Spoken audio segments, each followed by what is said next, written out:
Ada satu Yahudi pernah menyaksikan ada seorang Muslim kaya, seorang hakim. Menurut satu riwayat, hakimnya yang Muslim kaya. Muslim, Ibnu Hajar al-Asqalani katanya. Dalam satu riwayat, Muslim ini hakimnya dijelas orang yang kaya, karena dia kan ya Muslim waktu itu masih berjaya ya. Dia punya mana-mana naik kereta, mana-mana bajunya bagus, karena dia seorang hakim, rumahnya bagus, terjamin. Lalu kemudian ada seorang Yahudi yang dia hidupnya melas, nggak punya apa-apa, miskin. Maka dia datang kepada Ibnu Hajar lalu bilang begini, bukannya nabimu pernah bilang bahwasanya dunia itu adalah penjara bagi orang-orang mukmin dan surga bagi orang-orang kafir. Nabimu salah. Yang aku miss adalah kenapa dia hafal hadis ya gitu kan.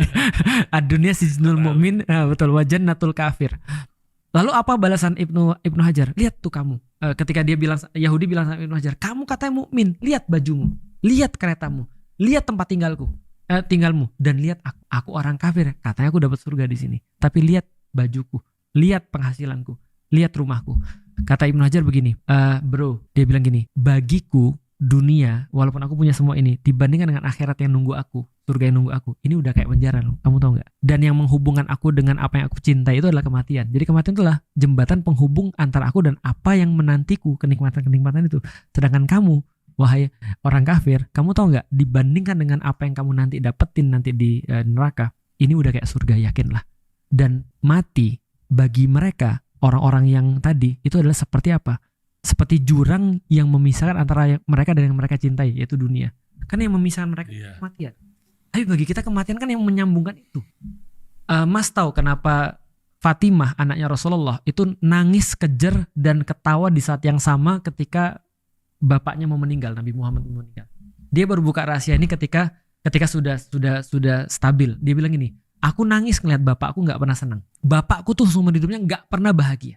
Dan sampai meninggalnya dia juga sampai dalam keadaan sakit seperti itu. Lalu kemudian dipanggil Rasulullah, sini Fatimah. Dibisikin sama Rasulullah, nangis makin nangis. Apa kata Rasulullah ketika dia nangis makin kejer? Rasul bilang gini, setelah ini bapakmu nggak akan lagi merasakan sulit. Dia nangis.